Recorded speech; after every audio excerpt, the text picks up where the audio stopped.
Так, барлықтарыңызға ассалаумағалейкум, сіздермен бірге Ерназар Мираж, және де бүгін бізде өте маңызды тақырып. Жалпы барлық тақырыптар бізде өте маңызды, бірақ та бүгінгі тақырып енді сіздердің торговляларыңызға алдағы уақытта өте қатты әсер ететін болады. Неге? Өйткені бүгін біздің тақырыбымыз ол ликвидность. Енді ликвидностьтің түрлері болады, оны мен сіздерге бір кішігірім түсіндіріп кетейін. Ол бізде свинг позициядағы ликвидностьтар болады. Яғни ол қалай? Мысалы қараңыздар. Мынау өткенде айттым, ол higher low, higher high. Мысалы мынау higher high-дың өзі ликвидность болды, оны алып кетті, одан кейін оның астында higher low ликвидность болады. Бұл swing ликвидность деп аталады. Немесе lower high, мынау lower low, мынау lower low, мынау lower high. И мынау lower low ликвидность болған, оны алып кетті, бірақ та мына жағында ликвидность қалып қалды да, lower low-дың өзі. Одан кейін МК. Мынау да ликвидность болады, үстіңгі екі жағы. W-да да екі үстіңгі жағы ликвидность болады. Мыналар AQH, мынау AQL деп аталады. Және оған қосса бізде трендовый ликвидность болады. Оны көптеген трейдерлар ойлайды, ойбай, мынау трендовый ликвидность, осыны былай алып шығады рынок. Трендовый ликвидность дегеніміз мысалы осылай тұрады. Баға осылай құлап жатыр трендтен деп ойлайды, бірақ баға тұрады да былай алып тастай салады.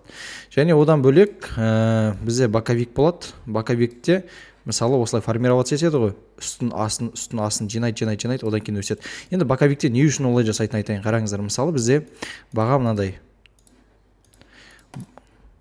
осылай жасайды.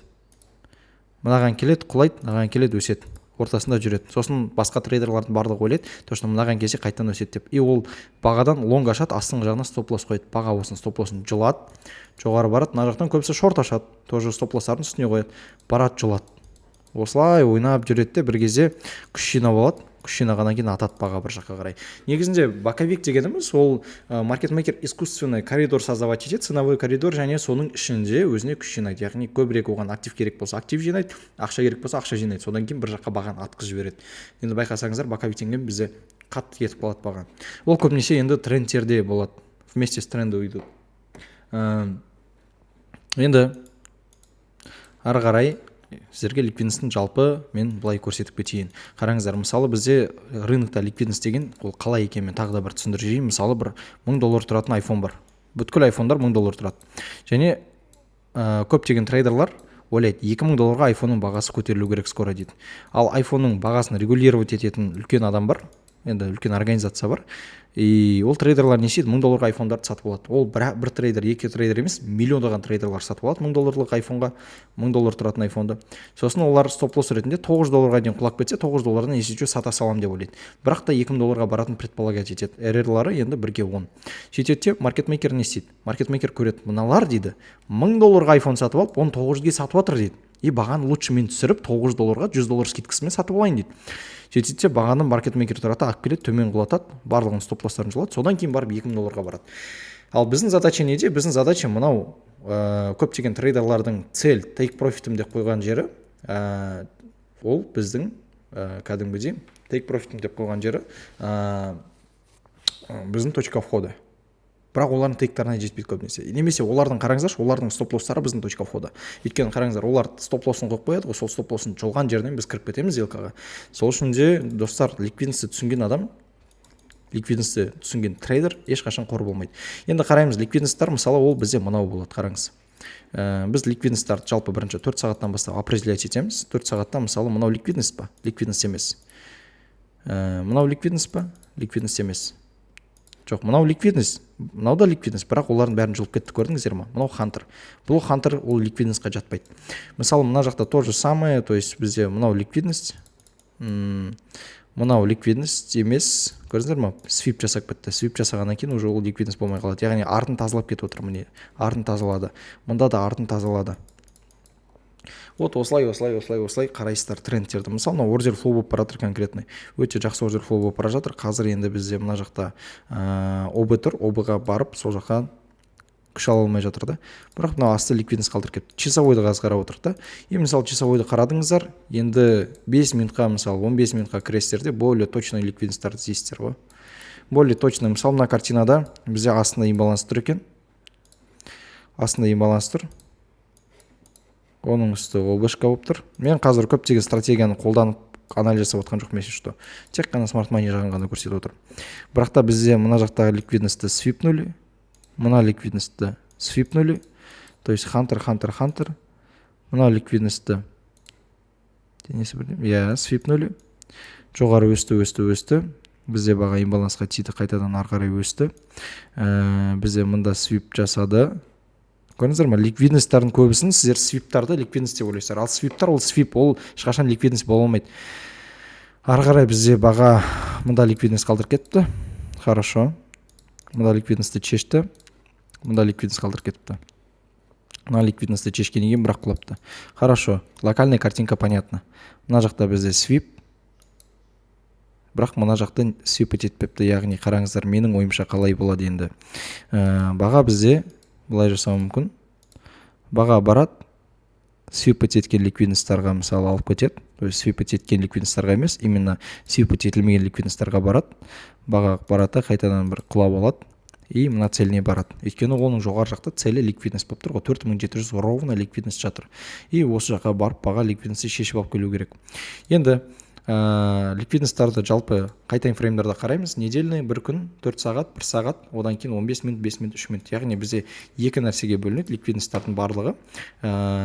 Ликвидностьті жалпы определять еткенде таймфреймдардың барлығы екіге бөлінеді. Ол қалай? Бір күн, недельный, дневной, 4-часовой, часовойлар бізге целевой ликвидностьтар, яғни мықты деген ликвидностьтар сол жерде тұрады. А вот бізде 5 минут, 3 минут, 15 минут, 1 минуттағы ликвидностьтарға оларды точка входа ретінде есептесек болады көбінесе. Яғни мысалы 4 сағатта бізде ликвидность бар ма? Қай ликвидность алсақ болады 4 сағатта? Так, бізде ликвидность ретінде мысалы мынаны алсақ болады. Мына ликвидность, допустим, наша целевая ликвидность деп алайық. Это целевая ликвидность. Здесь захантили, здесь сверху не особо ликвидности много, но просто компенсировать етіп беру мүмкін, бірақ та жақсылап құлапты баға.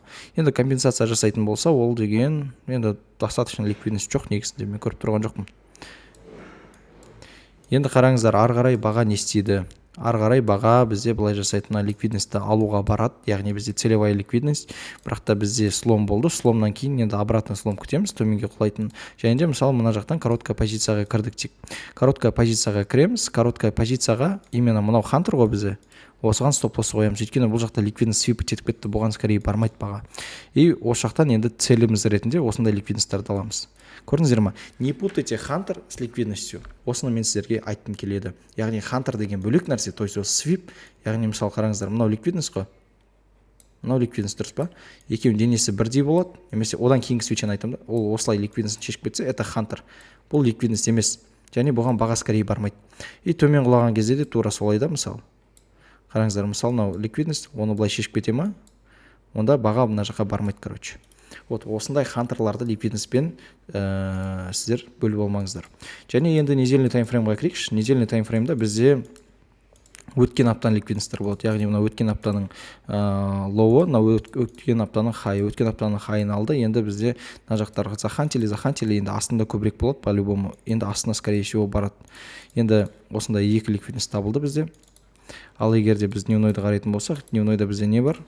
Бізде дневнойда хайын шешкен, лойын шешкен, имбалансқа теген, имбалансты кішкене инверсия жасағанда одан кейін қайтадан өскен баға.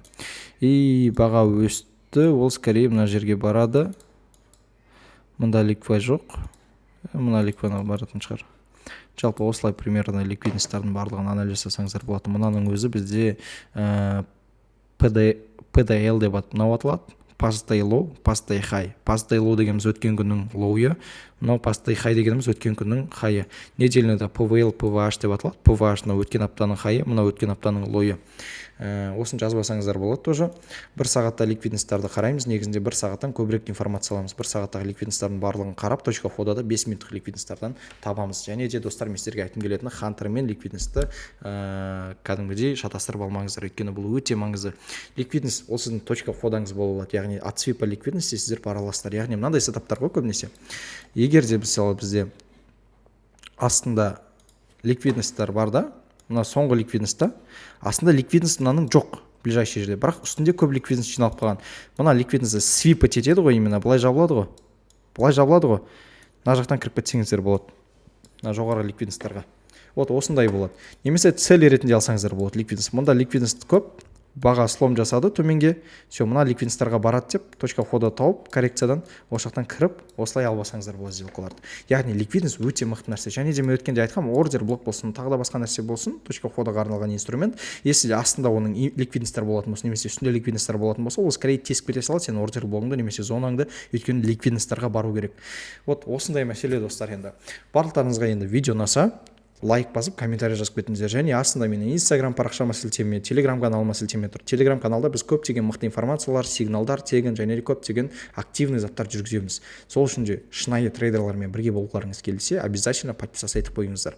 Трейдинг саласында развиваться еткілеріңіз келсе, тағы да басқа сұрақтарыңыз болса, обучениеға жазылғыларыңыз келсе, онда астында бізде форма болады, сол форманы толтырыңыздар, немесе сразу астындағы сілтемемен менеджерге жазсаңыздар болады. Все, барлықтарыңызға үлкен рахмет, подписаться етіп қойыңыздар, сау болыңыздар.